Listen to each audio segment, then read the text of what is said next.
way back from Boston, so I'm going to start the meeting without him, if you don't mind. I'd like everyone to rise and join me in saying the Pledge of Allegiance. I pledge allegiance to the flag of the United States of America and to the republic for which it stands, one nation, under God, indivisible, with liberty and justice for all.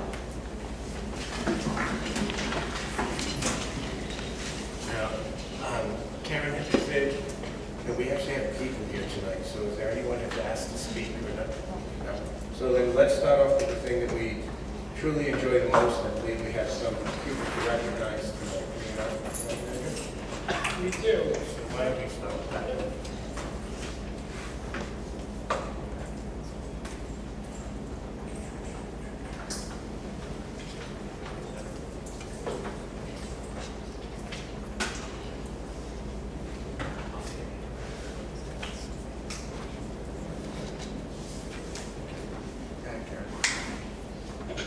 In the 2015-2016 school year, the Bristol-Warren Regional School District and the East Bay Chamber of Commerce partnered to create an internship program at Mount Hope High School.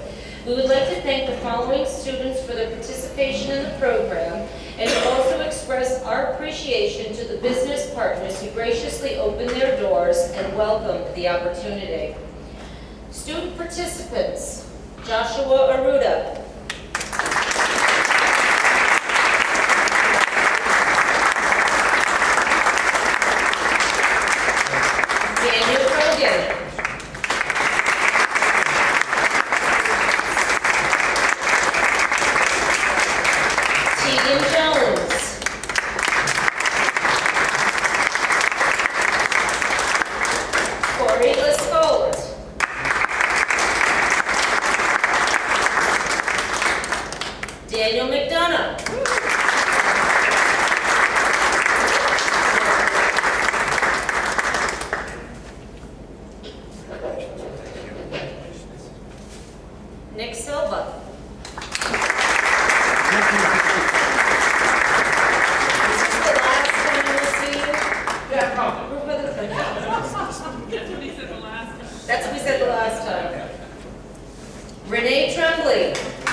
and our business partners, Water Rower,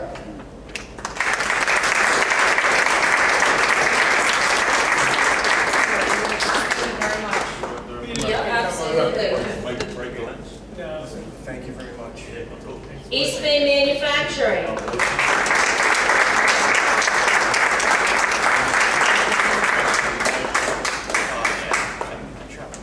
Trimac Plastics Manufacturing Corporation,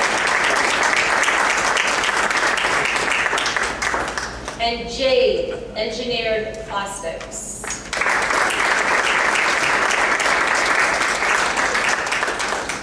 So I want to really thank the four boys and the two companies that are here tonight. Incredible work. Dan, what did you do at Trimac? I did marketing. And what did you come up with? I doubled their engineering income. Yeah. So he did some Google Analytics with them. Nick, at Jade, what did you do? I did a lot of CAD work. I drew out a lot of parts. I had to do a lot of organization of some of the older sketches as well. You did some time samples for Yeah, I some did. cost efficiencies. How about yourself? Me and Josh did the same internship. We worked together.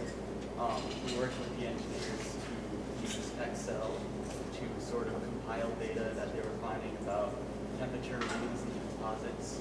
And we also helped them make composites and composite shelf-like holders.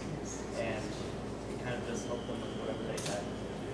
And I can't thank Lou and Peter enough from Water Row and East Bay Manufacturing. We probably started meeting about a year ago.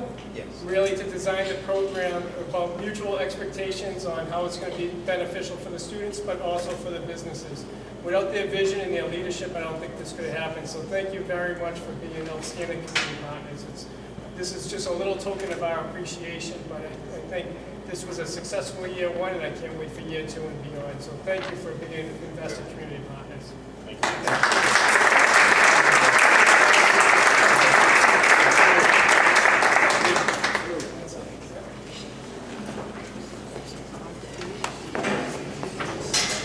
You know, just because I'm not doing my job, it doesn't mean you do it. It's it.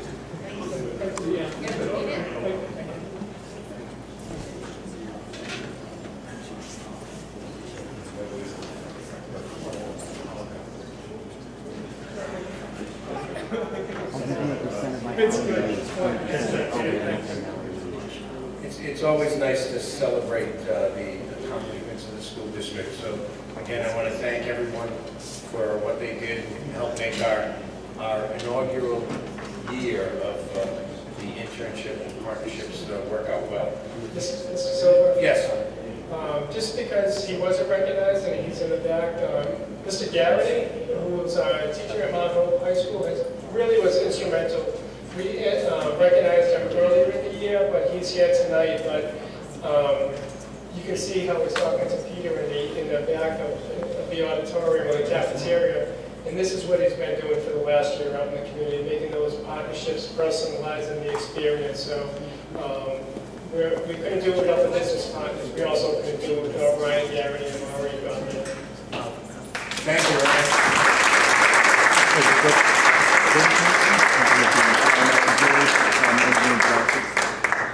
Thank you for pointing that out, Dr. Andrea. No problem. Next on our agenda is an executive session, which we really, unless someone, does anyone have a reason we need to utilize that executive session? No? All right, so we're going to just bypass that and move on to our consent agenda. Now, our consent agenda are those items on our agenda that the school committee considers to be routine. They're enacted with one motion without any discussion. Is there anything on the consent agenda that anyone would like to have removed and voted on separately? Okay, hearing none, can I have a motion? Mr. Chair. Second. Motion made by Mr. Saviano, seconded by Ms. Campbell. All in favor? Aye. All opposed?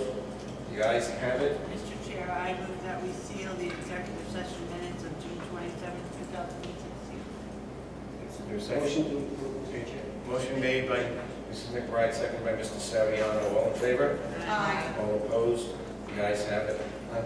Dr. Andrea, I believe that we approved some appointments with that motion. Thank you, Mr. Chair. Tonight it's my honor and privilege to introduce the class of 2016. So we just appointed a few teachers that are up in the audience. So if you can indulge me, I'd like to introduce them to you. So we have Paul Riccolo, if you may stand. Paul is going to be the new art teacher at Mount Hope High School. He did his student teaching at Middletown High School before coming to us, and he's a graduate from Rhode Island College. So congratulations, Paul. We also have Mary. I don't know if Mary is with us, but Mary is the new English teacher at KMS. Mary worked in East Providence since 1997 as an English teacher and also a teacher of computer literacy. I did see this one. I'd also like to introduce Amy O'Donnell. Hi, Amy. Amy is the new science teacher at middle school. The past couple of years, she was a science teacher at Cumberland High School as well as the Green School. But prior to that, she was a master teacher at the American Museum of Natural History in New York City. She was a curriculum specialist at Columbia University. She also worked for the Rights Program in partnership with Rhode Island College and URI as a STEM liaison to districts. So welcome, Amy.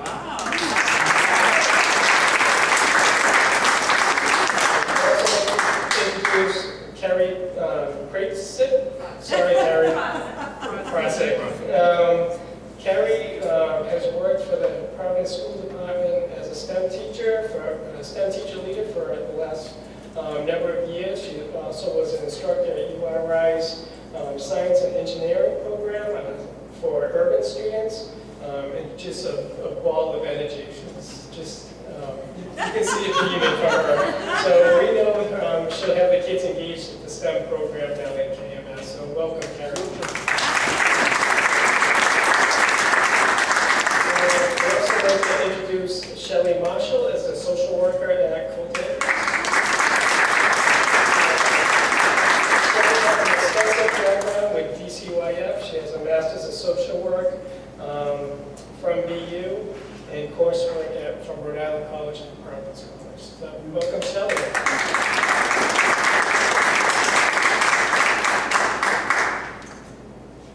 Is Jen Walker up there? No? Jen Walker is a new secretary at Hugh Cole. She's been an admin assistant in 3 school districts since 2007. And then we also appointed tonight Melissa Benavides as a secretary at Kickamuit and Hugh School. She's worked for the district as a long-term sub, both at the Oliver Building and KMS, and so we welcome her to the district. And our last appointment tonight, I don't believe Sheila's here, is Sheila Shenhoff. She is our new speech language pathologist at Hugh Cole. Sheila has a background, a BA from the University of California, Berkeley. She has a master's from the Mass General Hospital Institute, and has been working in Princeton, New Jersey, and received glowing references. So that's our class of 2016.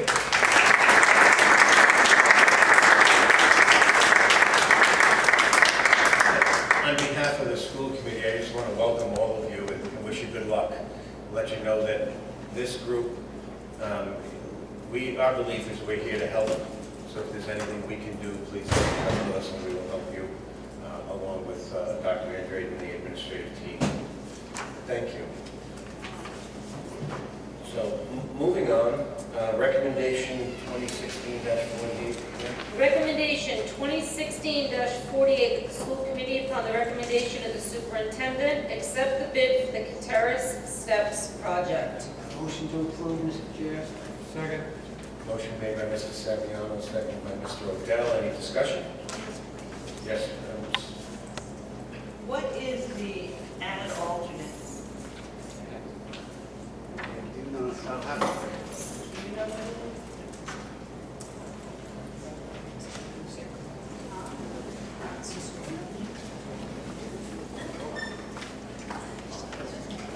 Thank you for coming. Yeah, thank you for coming, everyone. And on that note, we can clear out a room really quickly. They're all. I haven't been briefed on the adult. But maybe Mrs. Silverman. Oh, That's the bluestone that's covering the stairs now. It's an add alternate only because we're not sure that in the excavation process that any of them become cracked or not reusable. So we plan right now for the 23,000s to be able to reuse them. We put that in as an alternate in case we have to.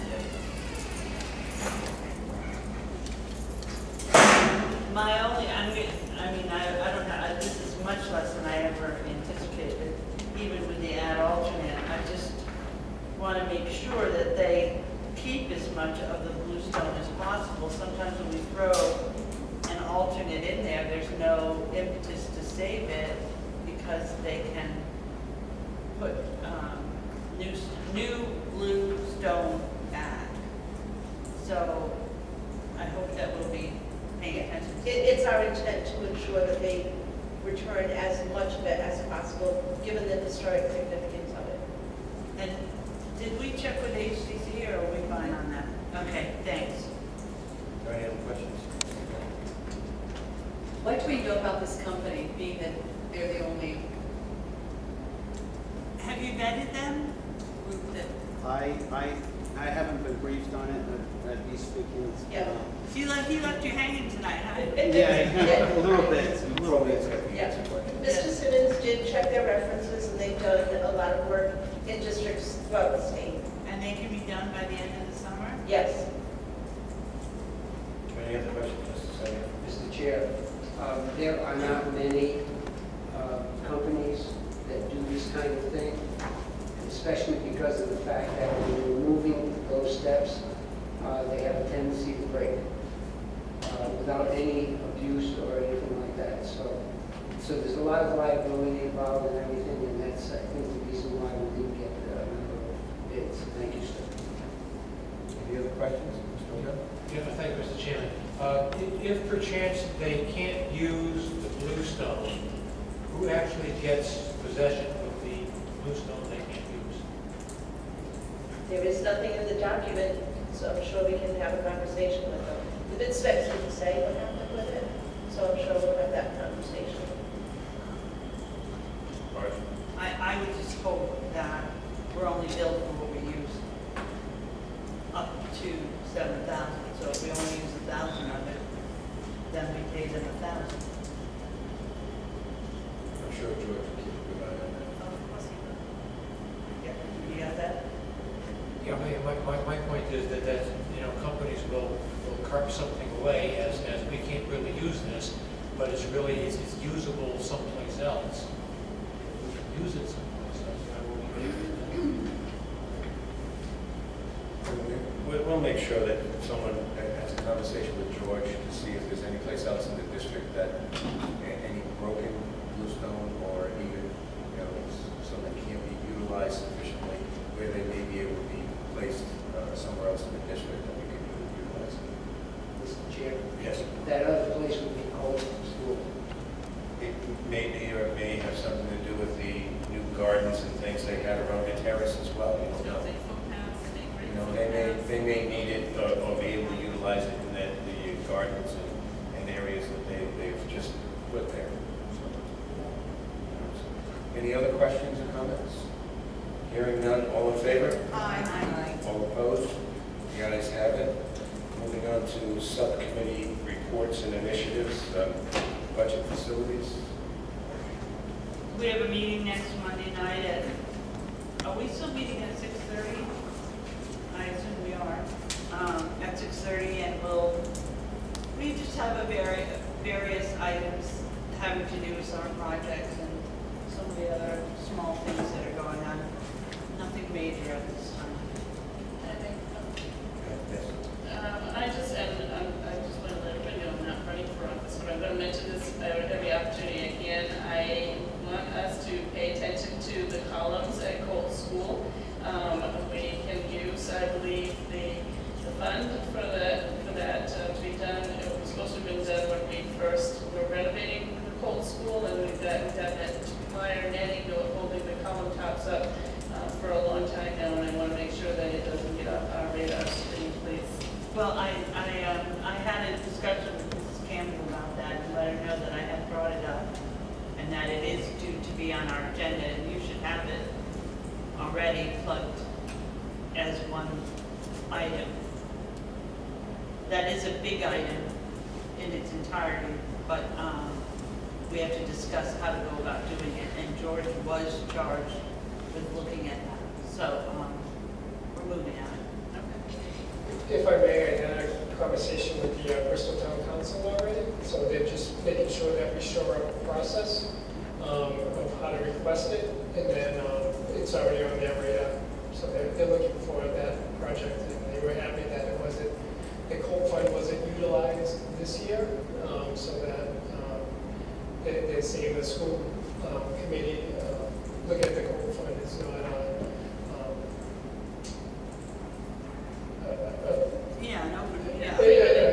Right.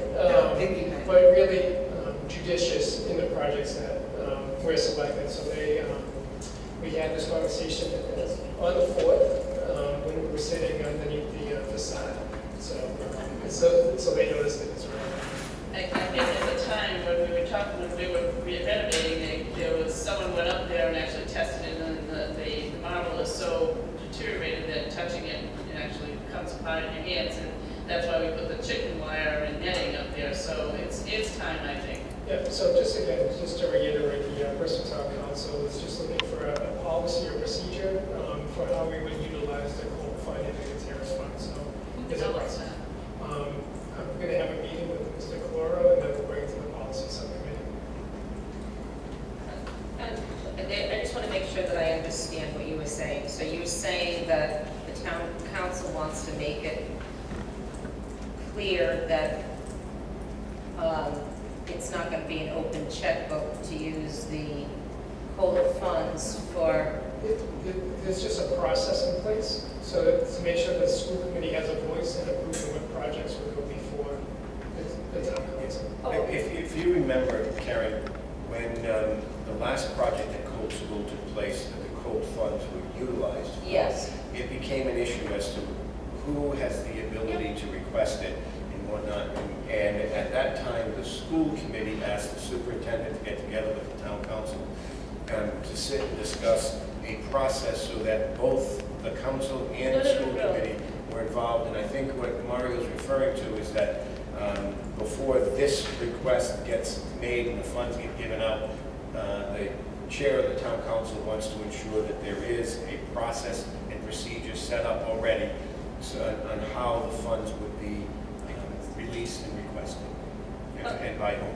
Okay, no, I understand because my question is, and maybe it's just me, but fixing the marble on a building that's that old, I don't think should come out of our school district. I think it should come out of the whole fund.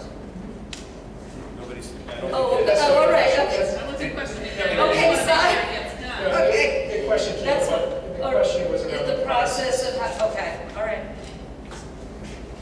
Well, just because remember, when we were renovating the building, the cost for that historic architect who came in was just prohibitive. We didn't have enough funds to cover what he was talking about. And I don't think it's a bad idea to relook now and decide what we want to do.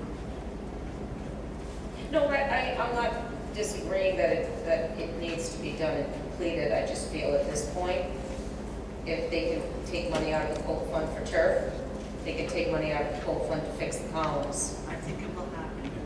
We just need the process. Moving on to policy and curriculum, I know that Erin's not here. Is there anyone else that has anything to say? Okay. Personnel contracts, I can let you know there really isn't anything to speak of right now that's any change or difference. Wellness committee, that would be you then.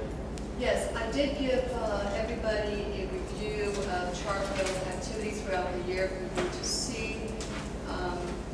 I'm very impressed with their involvement in instilling wellness wherever possible, whether it's bringing locally grown foods, whether it is providing new types of foods for our students to taste, classroom learning opportunities. I think that they're a partner in our wellness program.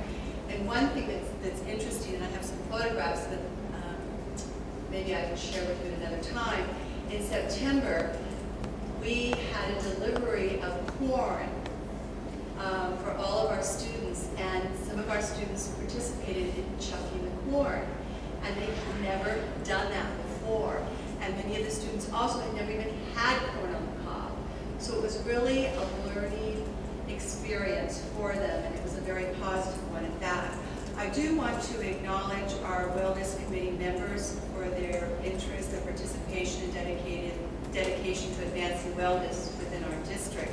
And those members are from Chartwell's Kim Moore and Nancy Roberts, Hugh Cole, Tracy Earl, and Tracy Lima, Rockwell School, Aaron Welchman and Joanne Waite, Gutierrez, Michaela Kelton, Holt Andrews, Andrew Saborin, KMS, Jeff Howland, and Mount Hope, TJ Del Santo. And this coming year, we'll have 2 new members joining the committee, and that would be Carly Wright of here in Rockwell and Emily Spence of the Bristol Health Equity Zone. One of the areas that we focused on this year was providing learning opportunities for our members to take back to their schools to advance wellness. We had Carlin Warwick from the wellness programs, who was a wellness program specialist at the Trust, and she came and explained how we as a district go about setting up wellness activities for our teachers and our staff. And we had some, I think, three programs toward the end of last school year. We hope to have a variety of scheduled activities beginning in September. That's our goal. We had Corinne Weatherall, who's the wellness coordinator with the Rhode Island Healthy Schools Coalition, and she came and talked about opportunities to provide to our schools, our classrooms, as well as the buildings. Emily Spence, who talked about the Bristol Health Equity Zone and wanted feedback on what we would like to see them sponsor. And then Jane Bergnani, who's of the Northeastern Dairy and Food Council, who came and talked about grants. I also want to mention that this coming year, we hope to look at developing anti-bullying standards in ways that we can help support our students with anxiety issues. So those are two areas that we think that we might be able to help make a difference, and that is the conclusion of my summary. Thank you. Thank you, Mr. Mayor. Chairman's initiatives is next, and this is something that Chairman Bento had on our agenda. I had spoken with him briefly, and I'm not sure that it's appropriate because I don't know everything that he was looking to do, but I can promise whoever inquired of him regarding some professional development, maybe over the summer or even just prior to the fall, I can have a conversation with him and follow up so that we make sure something gets organized and continues on from our last discussion on it. But I don't want to speak for him fully. He just indicated to me that he hasn't even arrived at home yet. On his way back from Boston with the doctors with his son. So I don't want to push him to get here and have everybody hang out just to wait. So if you don't mind, unless there's something massively important that you'd like to say, I'd like to leave that, and I'll make sure that he sends out an email to everyone regarding what his intentions are and whatnot with that. Does anyone have any objection to that? Okay. The other thing I will tell you is I had a conversation with our attorney earlier tonight regarding what we have listed as our second executive session, and I was informed that there's nothing new to report. So unless someone has a new question to ask him, I'll leave it at that. If you have a new question regarding that, we can still go into the executive session. If not, there really isn't any need. He doesn't have anything else to say on his own unless it's someone that has an inquiry that wants to know something. So is there anyone that feels we need to do this executive session? I'd like an update. But there's nothing changed since the last time we updated is what the update will be. That's why I'm asking. Okay, talk to me after. Okay? Yeah, I had a question I can ask. I make a motion to adjourn. A motion to adjourn by Ms. Campbell, seconded by Ms. McBride, and by Mr. Saviano. All in favor? Aye. All opposed? The ayes have it. The meeting is adjourned. Thank you.